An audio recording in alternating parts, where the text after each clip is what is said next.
Sa mabilis na mundo ng blockchain metrics, biglang pagbaba ng activity ay maaari pong magpahiwatig ng mas malalim na pagbabago sa loob ng network. Kamakailan po kasi ay napansin ng crypto analyst na si Ginoong Steph is Crypto ang matinding pagbaba ng mga active addresses ni XRP mula mahigit 25,000 pababa po sa 12,819.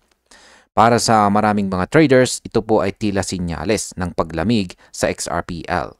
Pero sa kabila po ng lahat, may magandang balita rin sa likod ng pagbabagong ito. Kaya ayan po ang siyang ating pag-uusapan sa video na ito at ang ating pinakaunang katanungan ay ano po ba ang ipinapakita ng data ni Ginoong Steph. Sabi po rito ay recent data from Steph is Crypto X post has drawn attention to the XRP ledger's dramatic drop in active addresses from 25,000 to 12,819. Ayan, ayon po sa bagong post dito ni Steph is Crypto, dito sa X ay bumagsak ng halos 50% ang bilang ng mga daily active addresses sa XRP ledger. Mula po sa dating 25,000 na addresses, bumaba po ito sa 12,819. Isa pong malinaw na pagbaba ng activities sa blockchain. Para po sa ilang mga analyst, hindi lang ito simpleng retracement, kundi maaring simula ng shift sa usage pattern ng XRPL. Sa market impact, kapag bumababa po ang mga active users, madalas pong bumabagal din ang transaction at nababawasan ang liquidity na posible pong magdulot ng pansamantalang pressure sa presyo ng XRP. Sunod na tanong ay ano po ba ang ibig sabihin ng active addresses sa blockchain? Sabi rito, the sharpness of the move warrants closer examination of what's happening beneath the surface of XRPL network usage. Ayan, ang active addresses daw po ay tumutukoy sa bilang ng mga wallet na gumagawa ng transaction sa isang araw. Ibig sabihin, kapag bumaba ito, mas kakaunti ang gumagalaw na coins sa loob ng network. Pero hindi ito palaging masama. Minsan nagpapahiwatig lang ito na ang mga investors ay nagho-hold ng kanilang mga XRP kaysa gamitin sa trading.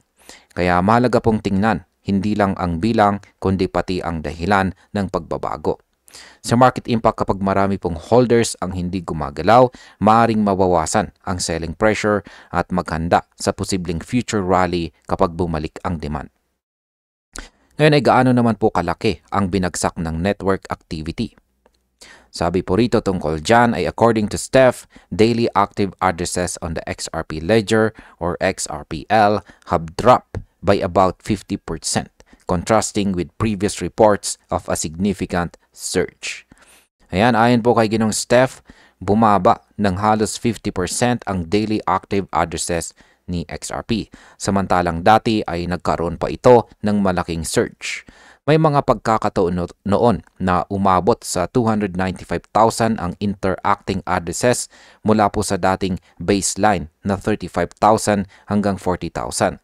Ngunit ngayon ipinapakita po ng data na nasa 12,819 na lang ang active wallet. Mas mababa pa kaysa sa inaasahan ng ibang analytics platform. Ang market impact po dito ay ang ganitong pagbaba ay maaari pong magdulot ng pansamantalang takot sa market. Ngunit kung ito po ay normal correction lamang, pwede pong maging entry opportunity ito para sa mga matagalang investors or mga long-term investors. Ano naman ang posibleng dahilan ng pagbagsak? Sabi po rito ay several factors could underline this cooling in XRP on-chain activity. One possible explanation is that past spikes were fueled by one-time events such as airdrops or specific campaigns. Ayan, marami daw pong posibleng dahilan kung bakit bumaba ang activities ni XRP. Una, maaaring ang mga dating spike ay dahil lang sa one-time events gaya ng mga airdrop o promotional campaigns. Kapag natapos na ang mga ito, bumabalik lang ang network sa normal na galaw. Pangalawa, posible ring lumipat ang ilang retail users sa ibang blockchain tulad po ng Solana or Avalanche na may mas murang fees. Sa market impact, kapag bumababa po ang retail activity, madalas humihina ang short-term volume. Pero kung ang institutions ay patuloy na bumibili, hindi agad naaapektuhan ang presyo sa long run. Ngayon ay lumilipat ba ang mga users sa ibang chain?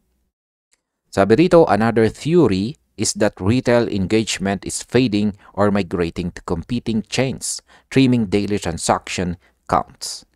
Ayan, ayon po sa ibang analyst, lumalakas ang posibilidad ng ilan sa mga dating active users na XRP ay lumipat sa ibang chain. Maaring hinahanap nila ang mas mabilis o mas dynamic na DeFi ecosystem. Ngunit kahit ganoon, hindi ibig sabihin na nawawala ang utility ng XRP. Sa katunayan, nananatiling matatag ang paggamit nito sa cross-border payments na siyang core function ng XRPL. Sa market impact, kung babalik po ang retail users kapag nagsimula ang bagong bull run, pwede pong magdulot ito ng sudden reversal sa active addresses count at makapagpasigla ng presyo. Ngayon ay bakit po ba mahalaga ang active addresses sa market structure? Sabi dito, active addresses serve as a real-time proxy for network utility and user engagement. A halving of active participants can reduce fee flows, lower visibility liquidity, and reduce speculative buying pressure that drives the price up. Ayan, ang bilang daw po ng active addresses ay parang heartbeat ng isang blockchain. Kapag bumababa ito, nababawasan din ang fees at liquidity sa network. Ibig sabihin, mas konti ang pumapasok na transaction at mas konti rin ang speculation na nagtutulak pataas ng presyo. Kaya ang pagbaba po ng activity ni XRP ay dapat pong pagtuunan ng pansin dahil maaari nitong ipakita ang pagbaba ng short-term excitement. Sa market impact, ang pagbaba po ng liquidity ay kadalasang nagdudulot ng mas malalaking price swings. Kaya dapat mag-ingat po tayo bilang mga traders sa ating mga leverage positions. Ngayon ay may positibo bang balita pa rin sa likod ng pagbaba? Sabi rito, in response to Steph's post, Hana offered a positive outlook. She noted that trading volume has dropped but holder numbers are increasing. Ayan, sa kabila daw po ng negatibong data, may magandang balita na ibinahagi ni Hana, isa pang crypto analyst. Ayon sa kanya, bumaba nga ang trading volume pero tumataas naman ang bilang ng mga XRP holders. Ibig pong sabihin, maraming tao ang nananatiling may tiwala kay XRP at pinipiling mag-hold kaysa magbenta. Para kay Hana, ito ay sinyales ng kumpiyansa at maturity sa market. Sa market impact, kapag tumataas ang bilang ng mga holders habang bumababa ang mga sellers, nagiging mas stable po ang supply na kadalasang nauuwi sa bullish momentum kapag dumating ang susunod na hype cycle. Paano naman po muling mapapalakas ang activities ni XRP? Sabi rito ay increased price action could reignite network activity and restore balance between holding and spending.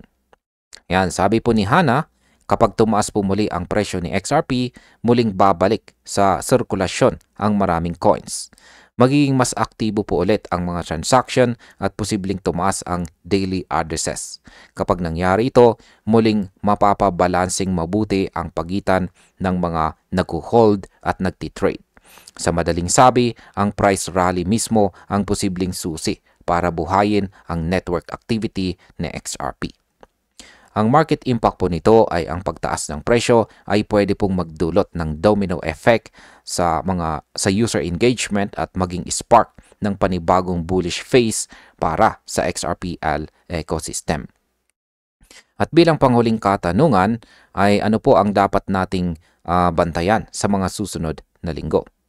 Ang sabi po rito tungkol dyan ay key signals will include whether active address counts stabilize around their new level or rebound sharply, suggesting the drop was temporary. Yan, paliwanag natin yan. Sa mga darating daw na linggo, Mahalaga pong bantayan kung mananatili ba sa 12,000 level ang active addresses o babalik sa dati po nitong average. Dapat din nating obserbahan ang galaw ng malalaking wallet, exchange inflows at saka outflows at mga announcement tungkol po sa tokenization o real-world assets sa XRPL.